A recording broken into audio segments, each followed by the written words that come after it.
আসসালামু আলাইকুম ওয়া রাহমাতুল্লাহ।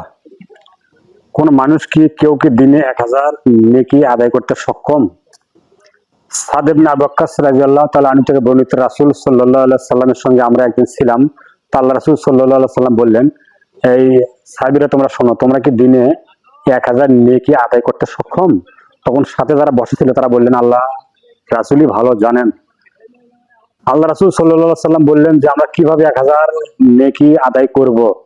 আল্লাহ রাসূল সাল্লাল্লাহু আলাইহি সাল্লাম বললেন, কেউ যদি দিনে 1000 বার 100 বার কেউ যদি সুবহানাল্লাহ বলে, তাহলে তার আমলনামায় 1000 নেকি লেখা হয় এবং 1000 গুনাহ তার ক্ষমা করে দেওয়া হয়। সম্মানিত উপস্থিতি, এটা খুব বেশি সময় নয়, আর বেশি কোনো ভারী কোনো কথাও নয়, ভারী কোনো শব্দও নয়, শুধু সুবহানাল্লাহ। এই সুবহানাল্লাহ যদি দিনে আমরা 100 বার পড়তে পারি, তাহলে আমার আপনার আমলনামায় 1000 নেকি লেখা হবে, প্লাস 1000 গুনাহ পাপ ক্ষমা করে দেওয়া হবে। তাহলে আমি আপনি একটু সময় বের করে, কাজের ফাঁকে হোক, একটু সময় বের করে হোক, দৈনিক ইনশাল্লাহ চেষ্টা করব প্রতিদিন 100 বার করে সুবহানাল্লাহ বলার।